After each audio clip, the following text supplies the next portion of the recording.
各位傳媒朋友早晨，多謝大家今朝嚟呢個記者會。稍後行政長官會先向大家發言，之後接受大家提問。因為疫情關係咧，請記者入邊喺場內咧係盡量保持距離。我哋而家先請行政長官向大家發言。各位傳媒朋友，各位香港市民早晨。第14屆全國運動會咧喺聽日就會喺陝西省嘅西安市咧係正式開幕啊！咁但係未正式開幕咧，就我哋已經收到喜訊啦。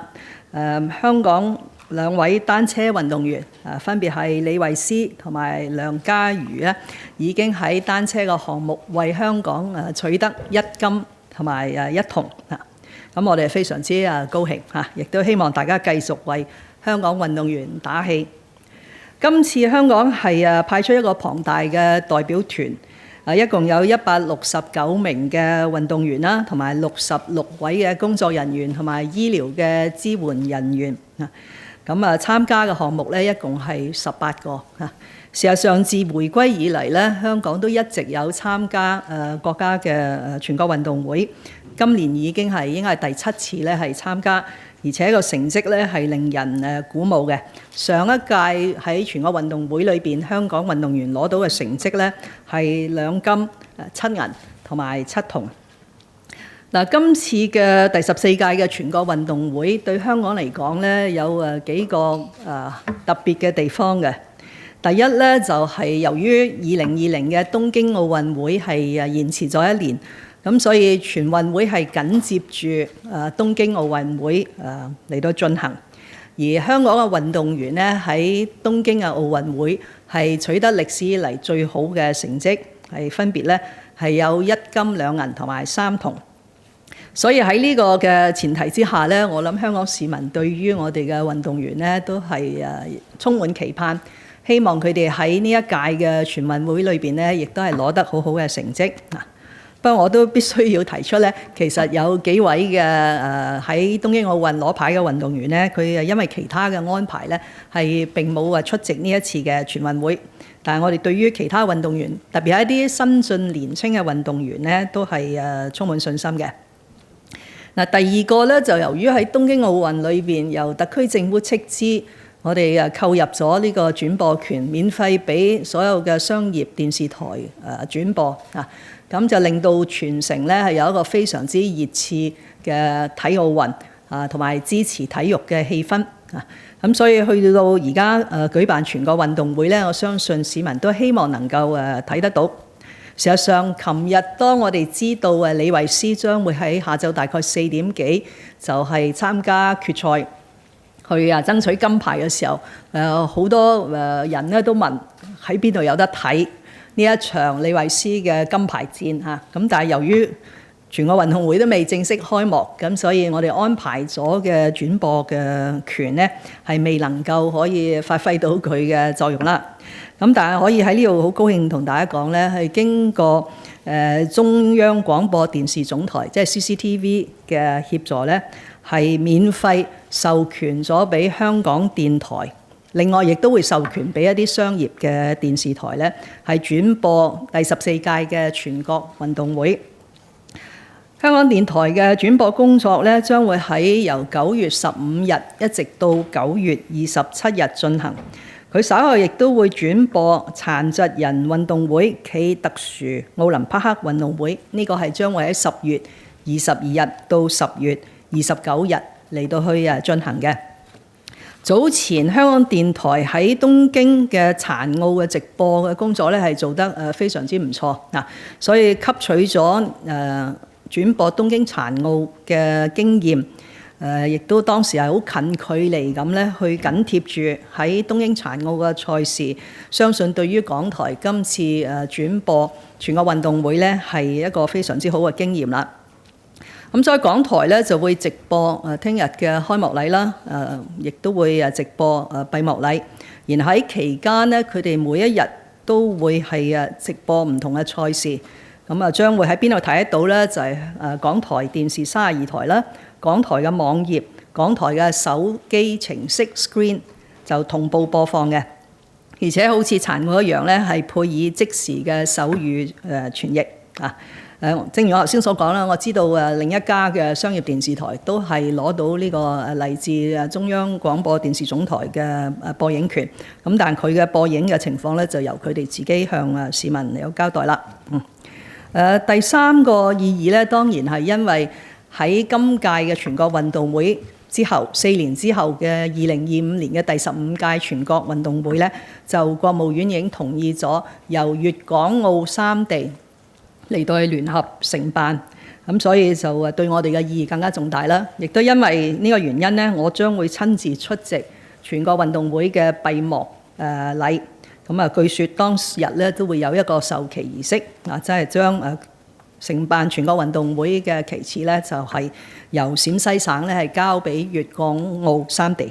我相信澳門特首同埋廣東嘅領導咧都會去嘅。咁我哋亦都可以趁呢個機會咧，就初步討論一下三地嘅政府咧如何可以協調合作，辦好嚟緊第15屆嘅全國運動會，符合中央要求係一個簡約、安全同埋精彩嘅全運會。係今日要講嘅係呢個議題，睇下大家有乜嘢提問。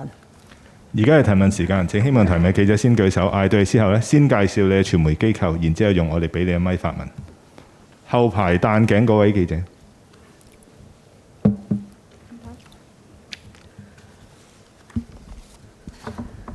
唔睇到商台，第一條想問翻呢，稅局修訂嗰個稅務指南嗰個考慮嘅原因係乜嘢呢？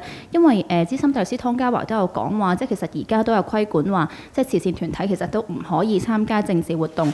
咁今次修訂指南嘅目的係或者個用意係喺邊度呢？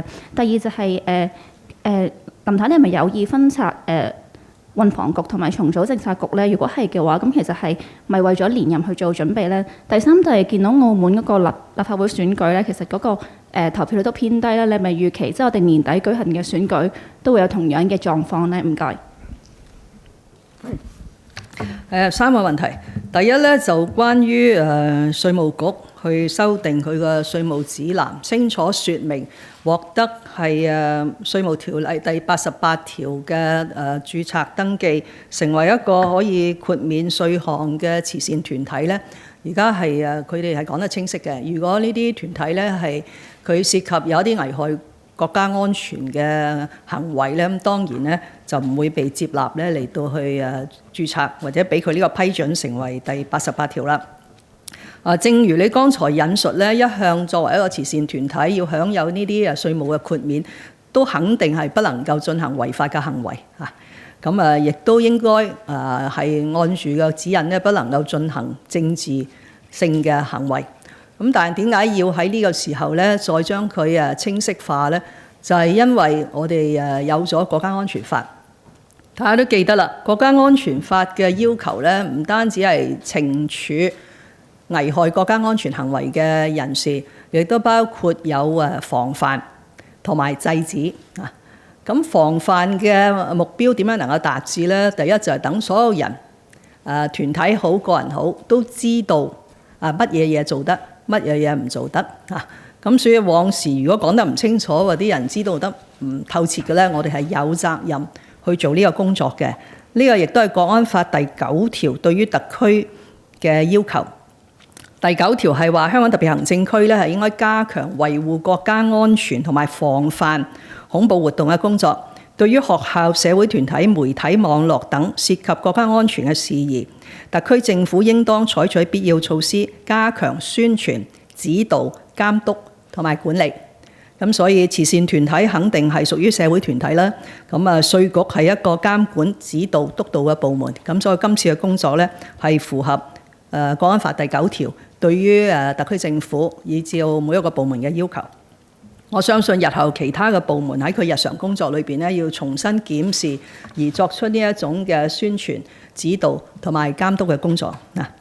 第二個問題咧就自從立法會回復翻一個好理性嘅政治嘅體制，亦都係好願意配合行政機關行政主導嘅工作，係俾咗好多人，包括我本人，好大嘅信心咧。我哋係應該去爭取做一啲對香港發展有利嘅工作，因為往時嗰種話去到立法會會被泛政治化，會被拉布拖後腿嘅擔心咧，已經大大減退嗱。咁所以喺呢個嘅前提之下咧，我覺得去重新諗下香港特區政府嘅政策局嘅組成應該係點樣最有利於香港未來嘅發展咧，係一個唔能夠迴避嘅議題。事實上歷屆政府都有做呢啲工作嚇，但係往往喺選出咗行政長官，然後喺3個月內要做成呢啲工作咧，係非常之困難嚇。以往係非常之困難嚇，因為你仲要經過立法會嘅審批啦，又要經過財務委員會啦，又可能涉及一啲條例嘅修訂咧，咁所以係差唔多喺以前係做唔到嘅嚇。咁所以而家有咗呢個咁嘅客觀利好嘅條件咧，係應該去諗。儘管咧呢一屆政府係得返9個月啦嚇，我相信實際上都好難做得到，因為就算做到嘅意思，即係話立法會會通過特區政府提出嘅改組嘅建議。咁但係得返幾個月，咁係咪要啲局長又要轉位，然後可能如果有新局又要去揾新局長，佢只係做幾個月嘅工作咧？所以呢個現實嚟講咧，呢一屆政府嘅任務咧就係廣泛去聽意見。然後咧，或者係提交俾立法會，即係第7屆立法會嘅時候咧，可以有一啲討論。然後我哋做定一套嘅方案。如果真係咁樣去改組，涉及幾多個政策局，涉及幾多個部門，要修訂幾多條條例，要點樣分配嗰啲首長級嘅職位咧，我哋全部都可以做好晒佢。咁又交俾下一屆政府嚇。咁但係當然你話咁下一屆政府唔中意咁做，咁點咧？咁咪下一屆政府即係再諗過啦。事實上，到3月底，喺行政長官選舉之後咧，後任行政長官往往就係要考慮呢啲議題嘅咁所以我哋只係將前期嘅工作，基於我哋聽到嘅意見，同埋基於喺14-5規劃裏邊賦予咗香港未來發展嘅新嘅方向咧，我哋做咗一個客觀嘅基礎嘅工作。咁所以呢個同我本人有冇意願參選特首係完全冇關係嘅。第三個問題咧就係澳門咧2日前進行咗佢個立法會嘅選舉啦。咁我哋都睇到一啲嘅情況。咁喺香港嚟緊當然呢個禮拜日我哋有一場嘅選舉，不過呢個係選舉委員會嘅界別分組嘅選舉相信唔會咁明顯睇到你剛才講嘅現象，但到咗12月19日嘅第7屆立法會選舉，因為佢有20個席位咧係地區直選，一人一票直選嘅，咁到時大家就會關心個投票率係點啊，會唔會出現咗一啲白票啊、廢票啊咁？而家就言之尚早，因為都唔知道邊個參選，係嘛？即係往往喺一場選舉裏邊投票率高同埋低咧，都係同佢嘅競爭性同埋佢參選嘅候選人嘅質素同埋嗰啲即係助選啊嘅宣傳嘅工作有關嘅。咁所以而家言之尚早。不過選舉同埋被選咧，都係受基本法保障嘅香港居民嘅權利，咁所以我都當然希望咧，每一位香港居民如果係登記咗做選民咧，佢會喺每一場選舉裏邊都履行佢嘅選民作為一個登記咗嘅投票嘅居民嘅權利啦嚇。多謝。下一條提問啦，前排黑色衫嗰位記者，係呢邊靠中間嗰位。Thank you. I'm from TMHK. Just a couple of questions. First of all, can I follow up on the legislature election in Macau. So you said that it's too early to say if the same situation, the low turnout or the many blank votes that happened in Macau will re-happen in Hong Kong. But there's a similarity because in Macau we can see some pro-democracy candidates being disqualified, and the same thing also happened in Hong Kong. So do you think it's reasonable for people to expect the results that happened with the legislature election in Macau to happen again in Hong Kong? And secondly, about a letter that was issued from the security chief, Chris Tang, to the alliance, the Hong Kong alliance, a week ago, saying that he will propose to you to strike the alliance of the company's register in the interest of national security. But why hasn't the government done anything about it in the past if the alliance was a threat or has been a threat to national security, for example, during your time as the chief secretary? Thank you. Well, of the two questions, first of all, I think the so-called similarities between the Macau elections and the Hong Kong SAR elections lie in the legal requirements. Okay, we have the same electoral arrangements that should ensure that only patriots will administer Hong Kong. So similarly, only patriots will administer Macau. But it doesn't mean that we have the same political makeup in Hong Kong as with Macau. And we don't know, I don't know exactly the candidates in Macau, and I cannot predict who will come out to run for the legislative elections later this year. So it is premature for me to judge on the various aspects of an open election in terms of who will be the candidates as well as the voter turnout. But the right to vote and the right to stand for election are enshrined in the Basic Law. So this is a demonstration of the civic responsibility to register as a voter and then to cast your vote on the election day. Now, the second question about the action taken by the Secretary for Security. This is, of course, also related to the legal requirement that the Hong Kong Special Administrative Region should prevent and suppress actions that will endanger national security. I have time again emphasized that this very important national security law is not just about arresting suspects and then punishing them. It is also about preventing such activities from happening, because that's the best approach to safeguard national security in any place. Now, so the Secretary for Security, based on the recommendations of the Commissioner of Police, which of course must contain a lot of evidence, has taken this action, which is provided for under the company's winding up and miscellaneous provisions ordinance, that where a certain registered company is being regarded as sort of bridging the law or endangering national security, then a case could be put to the Chief Executive in Council for a decision to strike off that company from the register. So this is what the Secretary for Security has done. But ultimately, we will have to await the evidence and the sort of explanations provided by the alliance, and the whole case will be brought before the Chief Executive in Council. Now, why didn't we do it earlier? Because the alliance have existed for some time. I think this same question could be asked on a lot of things. Why didn't we do earlier in promoting national education in schools? Why didn't we make sure that organizations which will collude with external forces are not being subject to enforcement actions? So it's not quite meaningful to ask that sort of questions.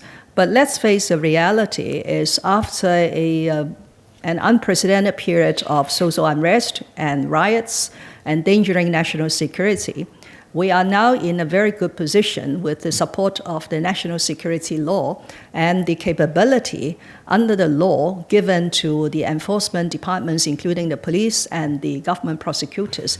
So we are duty bound to take action to safeguard national security. And that action could be based on the national security law, but it could also be based on existing legislation in Hong Kong. And on this occasion, there is this existing legislative provision in the Companies Ordinance under the winding up and miscellaneous provisions.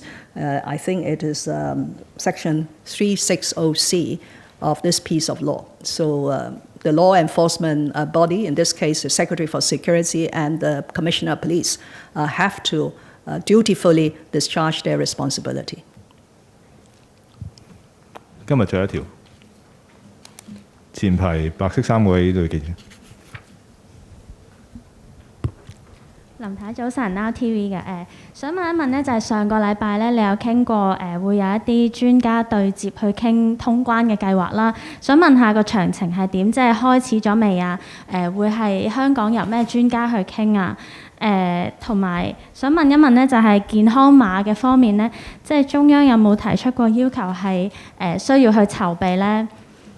最後就係想問一問區議員宣誓嘅問題，就係知道有一啲可能資格存疑嘅人都交咗信啦，咁政府會按咩準則去考慮佢哋嘅回覆係咪符合擁護效忠嘅要求呢？同埋嚟緊3場嘅宣誓幾時搞呢？唔該晒。兩個問題，第一咧就係我哋係非常之積極咁去跟進緊有關於同內地有關嘅當局嚟到討論喺咩嘢嘅情況之下，喺咩條件之下咧，係可以逐步有序咁去通關，即係話係無需檢疫咧，係俾香港嘅居民咧係進入內地嚇。呢個工作咧係而家喺個過程裏邊嚇，就我哋收到通知咧，就係中央都係好支持有呢一種嘅專家嘅對接，咁所以就係而家要求我哋梳理緊一啲資料嚇。咁大家都知道啦，我哋抗疫咗接近2年，咁事實上係有好多嘅資料，有好多嘅做法，有好多嘅改善嘅地方咧，係可以匯報俾中央知道嘅。咁所以而家咧就喺呢個階段，我哋會爭取盡快咧可以有呢一種嘅對接嘅會面。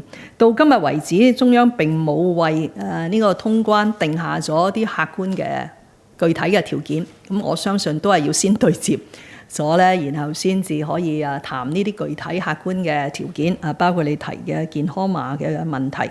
不過事實係咧，就係特區政府近呢幾個月嘅抗疫工作係有成效嘅。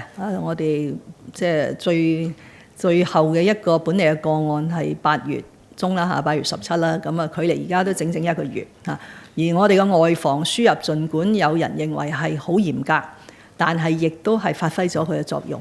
咁所以雖然每日都有幾宗嘅輸入個案，無論係喺抵達香港嘅時候被驗出，或者喺檢疫期間咧係被確診，但係都冇起碼到目前咧係冇跡象咧係進入咗社區嘅。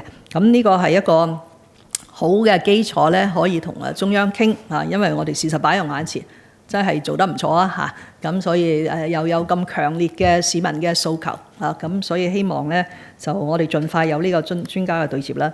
到真係開會嘅時候，專家當然係嚟自主要係食物及衛生局衛生防護中心或者係負責內地事務嘅政制及內地事務局諸如此類啦嚇。咁要睇下大家想傾啲咩嘅問題嚇。如果係包括喺個關口嘅安排，咁當然入境處海關警務處呢啲亦都會參加啦。上個禮拜我喺呢度同民政事務局局長就一齊宣布咧，就我哋會安排仍然在任嘅區議員咧係分批進行宣誓。咁宣誓嘅活動就喺上個禮拜咧就進行咗。咁已經係宣誓有效嗰啲區議員，我哋已經通知咗啦。咁有幾位係我哋存疑嘅咧，亦都係要求應該喺琴晚就因為3日好似就係提交佢哋嗰個抗辯或者申述啦。咁所以而家個情況咧就係由民政事務局局長作為我授權咗嘅喺呢一次宣誓嘅監誓人呢，就基於佢已經係掌握嘅資料啦，同埋呢啲人士提交嘅申述啦，就作一個嘅裁決啊。咁你又問佢係用咩嘅準則啦？咁啲準則我哋講好多次㗎啦。一來係有條法律喺度，而呢條法律咧亦都好講清楚乜嘢嘅行為咧係不符合擁護同埋效忠嚇，有所謂嘅負面清單同埋正面清單。咁所以最終都係睇住法例嘅條文咧嚟到去作出呢個決定啦。至於另外嘅3批，因為我哋話係4批啦嚇，咁所以另外嘅3批嘅區議員嘅宣誓咧，我相信民政事務局局長啦係希望即係處理咗第一批，等大家睇清楚嗰個工作係點樣做嘅，法律基礎係點樣樣，咁我哋就可以盡快進入去邀請第2批嘅現任區議員咧係進行呢個宣誓工作。相信都唔會係拖好耐㗎啦，我哋都係盡快希望能夠進行呢個工作嚇。多謝大家。